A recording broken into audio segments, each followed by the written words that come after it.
Hi, welcome to the award-winning Ed Brown Show. I know most of you out there, man, we got plenty of snow, and this is my snow outfit. I tell you, here we got plenty of snow, and right here on the Ed Brown, we have William Avery. Now, this is a harp. This young man has spent time perfecting music for the children. Now, you know, that's great. Welcome to the Ed Brown Show, William. All right. Good to meet you, Ed. Oh, All great, right. great. I tell you, tell us a little bit about you, what you're all about. How did you get involved in a situation like this? Well, at first I was teaching English in Taiwan as a second language, and a friend asked me to write some short poems for children, so I did that, and then he said, why don't you put it to music?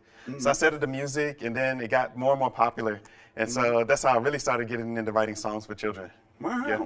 Writing songs for children. We're going to get an illustration there of what you're all about there. Behold, the Afro pick of Excalibur. Legend tells, the one who removes the pick from the stone shall receive great powers.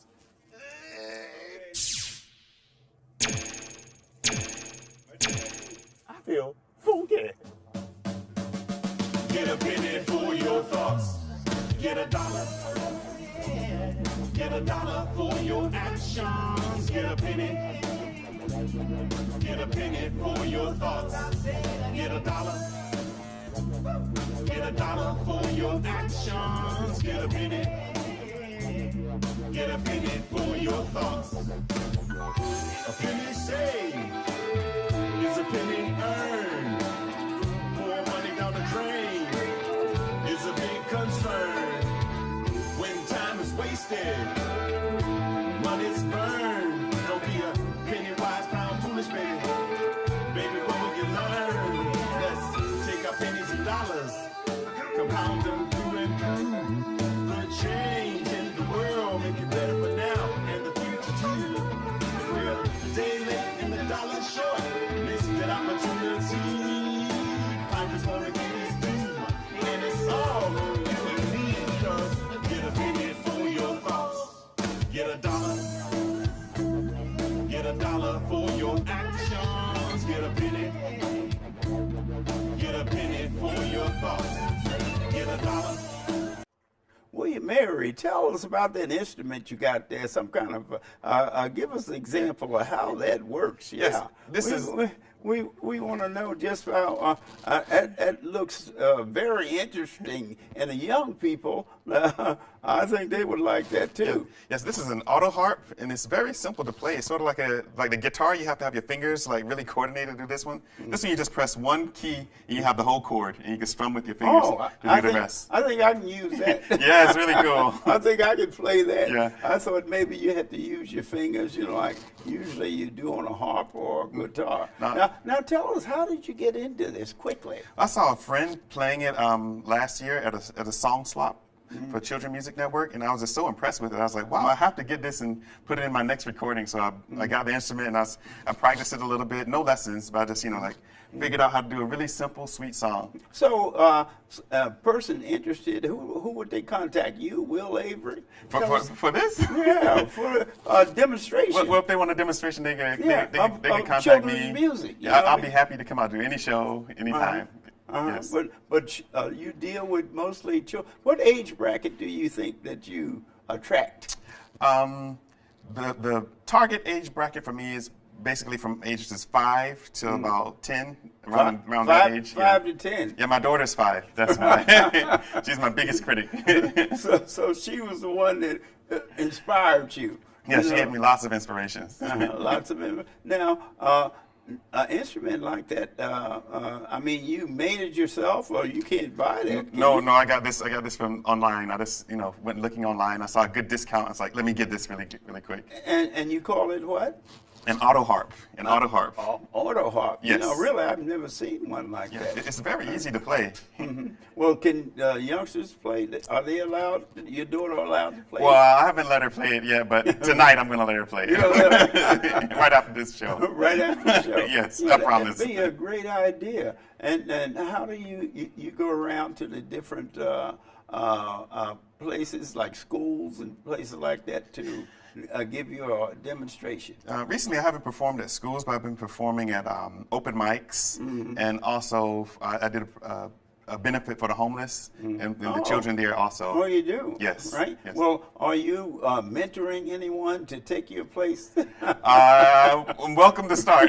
Anyone. I'm kind of new at this, so I need a mentor. And you work alone, is that right? Yes, it's just me right now. Just need. Your daughter is going to be your first employee, right? Yeah. She plays violin, so she might be. Oh, she plays Yeah. violin. Oh, Pretty wow. well. You know, so that's really positive. You know Yes. what I mean? That she's interested in music, and having young people exposed to music is very good, because that opens the door for other things that they need to be exposed to. Yes, it's very enriching, and you use your time wisely, and when you use your creative side, you're What about that pennies and dollars, that illustration? You want to give us hold that up, and so yes. that we can see. Yeah, Now you developed it yourself, right? Yes, I made this out of origami to fold the paper set, and then I want to have like the. That's a real dollar, isn't it? Yeah. And it got a collar on it. Yeah, I had a penny. You can slide it up for the head.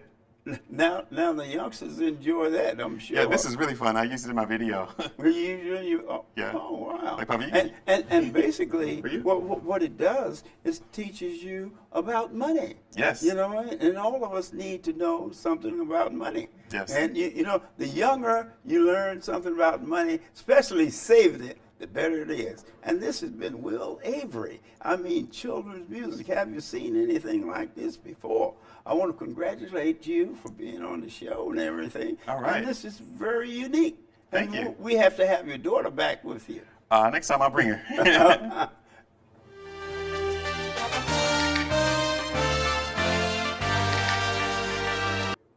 Hi, welcome back to the Ed Brown Show. You know, I tell everything, the bugs are everywhere. You know, they're in the camera everywhere. But we have someone here that's very, very special. Just Shirley Lou. I mean, everybody out there can use her because she deals in finance. And not only that, she's involved in mentoring young people and also future. You know, you may think you have a future, but Shirley, she'll tell you about it. Shirley, welcome to the Ed Brown Show. Well, thank you very much for having me on the show. I appreciate it, Mr. Brown. Yes, you know, we talked about there's so many things that we need at least 2 hours. You know, we got a short time. We have to have you back because finance is very important because, you know, our society, you know, that's what it's all about. You know, we live in capitalistic society, and you got to get into business. If you don't get into business, what happens? You really can't be successful. Absolutely. And you're doing a good job. You're showing people, no matter what age, you know, that you can really secure the future. And the future is now. Some people think tell us, how did you get into finance? Well, you know, typically a lot of folks get into finance because they want to get to do financial planning, but not me. That was not the reason why I got into it, sir.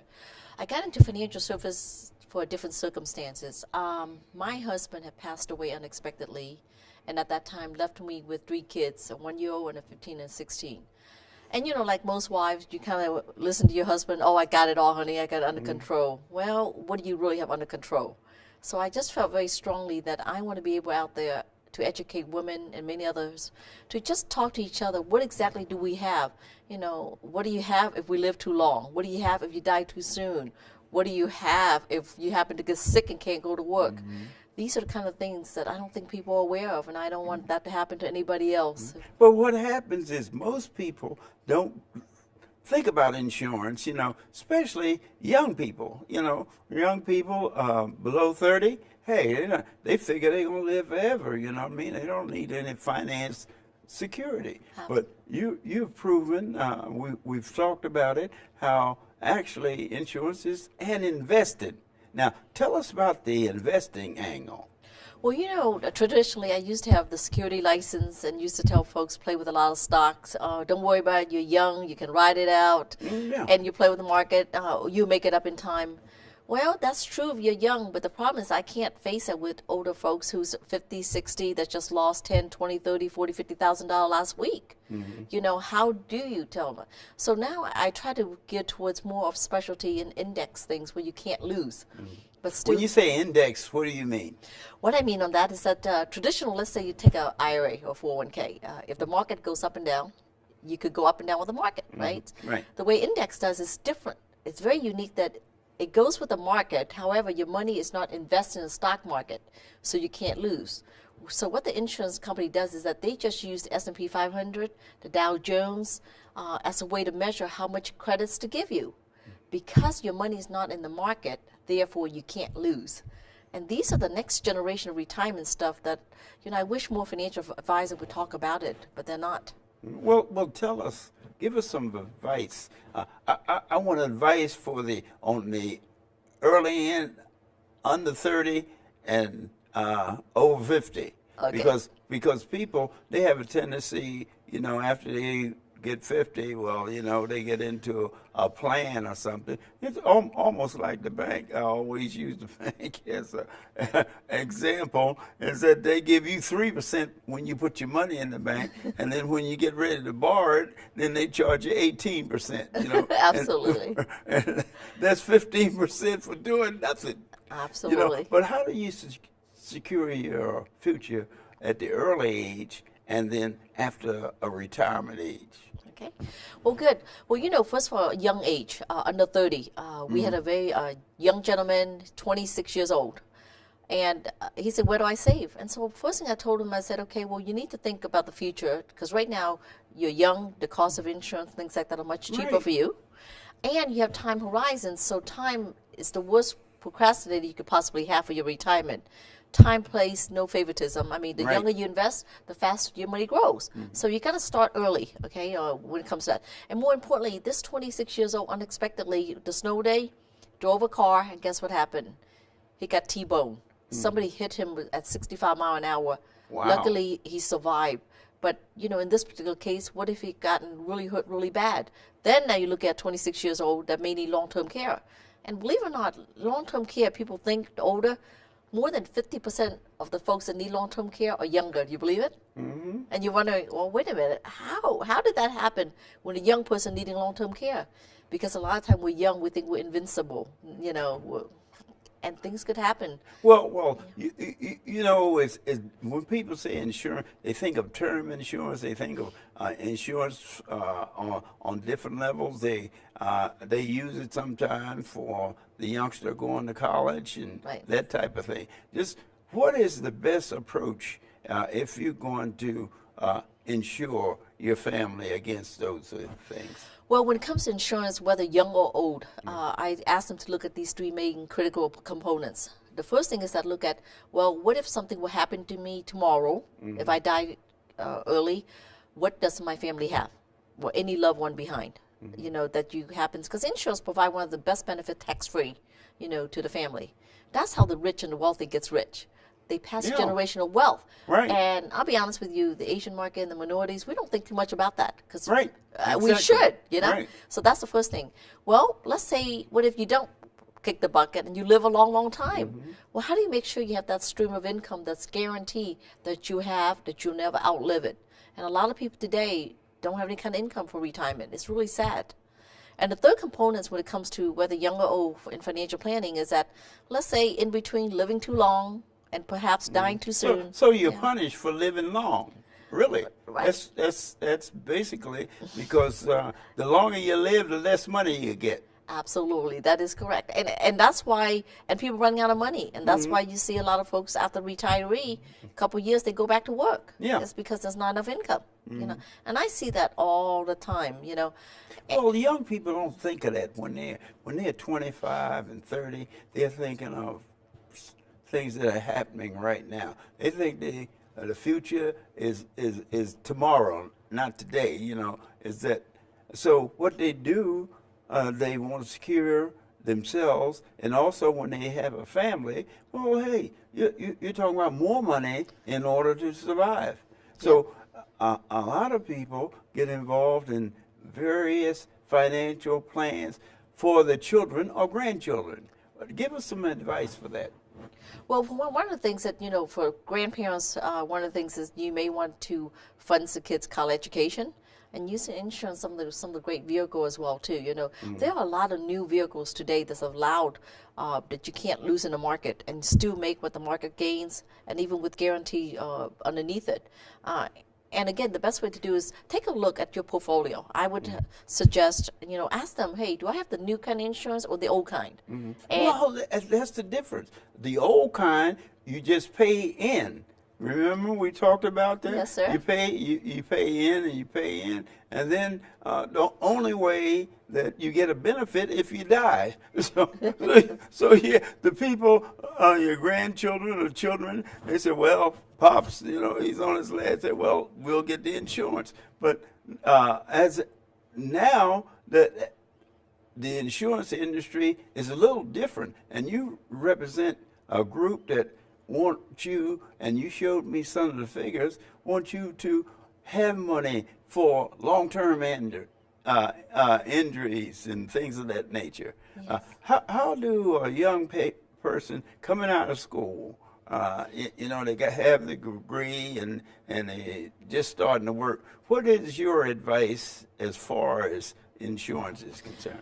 My advice is, even if you just graduate, start at $3 a day. I mean, come on. I know they spend $100 on a pair of shoes, Right. Or tennis shoes. And I know because I have a daughter that does that.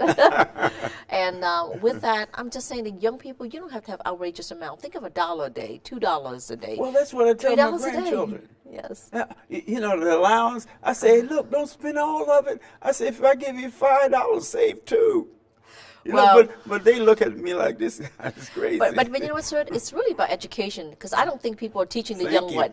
It's really, I'll be honest with you, my daughter is 29, and when she graduated from college, I made her start really savings in the kind of things when you said made, did you take a whip and crack it up? Well, it's how funny. How did you do that when you say she's just graduated from college? She graduated from college. She goes, Mom, I got all these bills. I have to pay car insurance. Right. I have to pay rent. And there's always stories after this and that. And Insurance is less. And the insurance, I don't need insurance, Mom, because I'm young. And I said, it's not about insurance. It's about living now. It's about retirement. It's plan for your future. And I'm proud to say to you, as of right now, my daughter is now 29. For a 29 years old, currently have over $100,000 in savings. Mm-hmm. In investment, because and then now she said, Mom, thank you for teaching me that. And I think it's just an education. Parents have just to stress that importance to the kids, and say, look, don't learn it the hard way like I did. Yes. And I think that's something that we just have to educate, and that's why I go out to university right now. I'm educating. I'm going to middle school right now. I allow middle school kids tag along with me for a day and things like that to learn what the value of money and what you have to do, and also entrepreneurship. I love the idea of teaching to be entrepreneurship. Because when you're on a job, you're working for somebody else, and sometimes that's out there. All the time. That's what people don't understand. When you're on the job, you're working. Was it 9 to 5? As long as you're in 9 to 5 mode, you're working for somebody else. See. And so how are you going to secure your future? You have to maybe get involved in a business, because this society is a business society. You know what I mean? Absolutely. Is that you have to be in, if you want to be involved, you have to get in some kind of business. It's interesting you said about entrepreneurship, because I just recently been asked by Microsoft to speak, to be one of the primary speakers at some event on entrepreneurship. Oh, yes, congratulations. Yes. Thank you. I do quite a few partnership in that speaking in that area, and I work with the, of course, quite a few organizations around the area. Recently, of course, I was selected by the Smart CEO Award for July of 2015 of this year, because of the education that my team and I are spreading out there. So I love what I do, sir. Now, one of the things I asked you, one of the first questions was mentoring. Yes. I think, and you mentioned the fact that the youngsters are not educated as far as securing their future. Now, how much mentoring do you do, and how do a person that wants to be mentored, wants to find out more about securing their future, how do you handle that? Well, for first thing is that, I want to look at when I meet the kids, I want to find out a little bit of what is it that they really want? What is their passion? Because it's all about what is it that you love to do? Yeah. Because what you love to do, and at the same time, I can share with the young adults and say, okay, if you want to consider going to finance, here are some of the things. You have to like working with people. You really have to listen to what they have to say, find out what the needs are, and help them find the right solution. So that's one thing I do with the kids. But to me, it's not just the kids; it's everyone being educated. I see so often right now, sir, so many senior that are 50, 60 and above. They're losing money left and right now.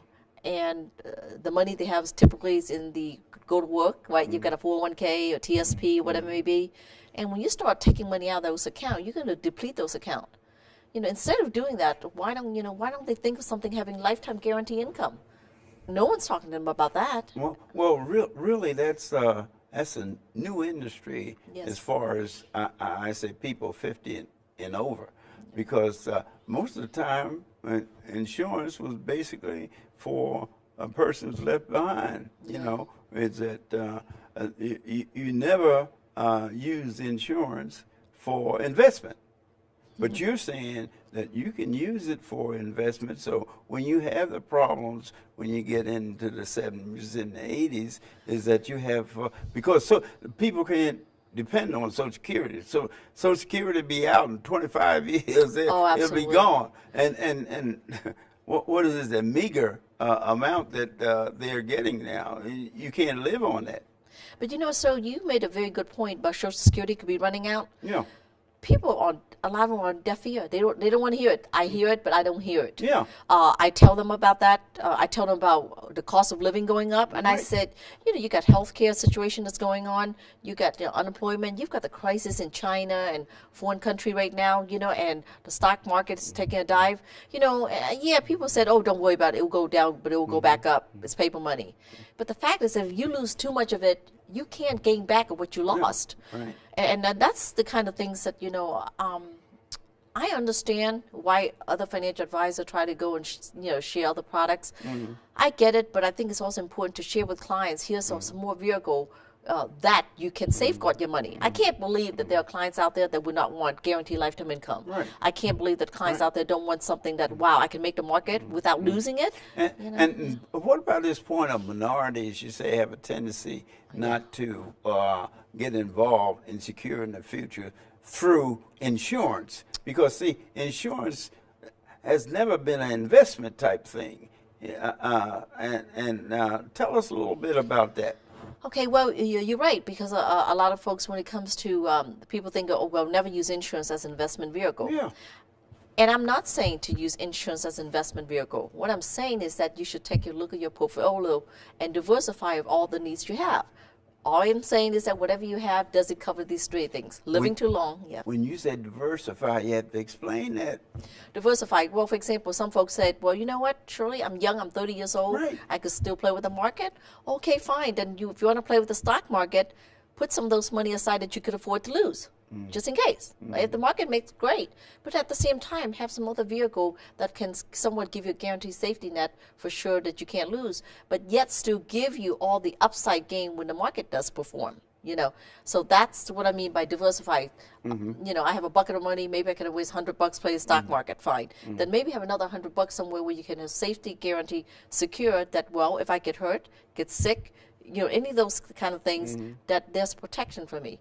Because if you put $100 in the stock market, I hate to tell you this, if you fall down the stair and broke your neck, that $100 is not going to go very far. Well, generally people don't understand, and very few people that I know read the Wall Street Journal or get information daily on the different stocks, and what was that, S&P 500 and Dow Jones and all of that.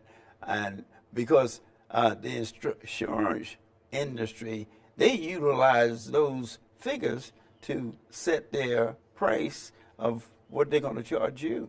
Absolutely. And the beautiful part is that there's a lot of products out there today. There are no fees, no charge at all. I represent a lot of those companies. There are no charge. Literally, a lot of cases, even when my clients does business with me, the insurance company gives them bonus on top of it, sir. So it makes us very, very different. So they're really, the insurance company now are reaching out to the people. Yes. For benefits. Absolutely. Yes, especially benefits and long-term, and also for education for the grandchildren. And you know, one of the things is that, you know, when you look at guaranteed, there's a lot of policy out there today can give a client guaranteed 3%, 5.5%, 6% for guaranteed lifetime income. And people look at me like, wait a minute, how can that be? When the market loses all this money and your company still giving guarantee? Right? And what people don't understand is that when it comes to insurance, financial investment, savings, insurance company go by actuary. They know exactly out of 100 of you, who is going to need that money tomorrow. Right. Probably 5% is going to turn 65. You know. Yeah, well, they take a survey. That's right. Yeah. They know that, Yeah. and it's everything, and they're there for profit as well too. So they know exactly who needs it. You know, and it's just like, you know, a lot of folks sometimes said, well, how can they afford to pay this kind of money out? You know, when you Yeah. pay so little Right. in return. In return, exactly. Well, just same thing. You know, it's just like a house. You have a house, right? So you pay house insurance. If the house burned down, $50, right? Right. It cover $500,000. Well, same concept. How is the insurance company only able to pay $500,000 coverage for your house, but yet your premium is only $50? It's because there are a million other ones that they're insuring right. that not all houses are going to burn down Burn at the down same at time. one time. That's Right. right. So that's the way they Right. depend on the profit by the masses. The more Absolutely. people- and that's why the insurance company makes a ton of money on term insurance. And by the Term, way, right. oh, people go to work, I have term through my government account. I have term through my post office. Oh, my company gave me, you know, this is a true story. This gentleman's 61 years old, came into my office. He goes, I work for the government. I had a $500,000 term. I've been paying only $50. Right? They just sent him a notice. His $500,000 insurance now gone up to $600 a month. He is choking. His wife came in to me. She goes, for the same $500,000, they want now $600 because of his age. And Yes. Okay. but then, you know what? He said, you know what? I wish someone told me earlier that that was not a wise choice. I didn't do that wise. Yeah, I invested difference. But also some of my difference, I've lost a lot of money in 2008 as well. So now, okay, the term didn't work out, and now that his investment's gone, all he's got is $100,000 at age 60-something years old. And $500,000 at $600 a month. So now I'm going in trying to fix that at age 60-something. Right. And $600 a month. It's like a premium that you're paying, like a car note or either house note. And it's really sad. And then, like I said, it's not just about death anymore. It's more about living benefits now. What if he goes to a long-term care? His old policy doesn't cover nothing. None of that does. And nowadays, you know, I'm passionate what I do is because I just want to do. The thing of long-term care. What about this Obama care? What do you think about that? You know what? People ask me that all the time. Yeah. Okay. In the past, you know, being in the middle as a broker, I represent all insurance carrier. And by Right. the way, just let you know, my team has been voted by Kaiser Permanente to be the #1 broker dealer. Oh, Yes, congratulations. thank you. We just Right. won that award, and we No also kidding. got the Award-winning. It's because we love what we do. That's what it is. Well, it is good in some Okay, we respect. want to wrap this up now. What we have to do is have you come back again, Sure. and possibly bring some demonstration, like some of the young people that you are mentoring. I always like to hear from, as they say, from the horse's mouth. You know. I'll bring one in. Yeah, and they can, you know, show you how your system works and that it is working with the young people.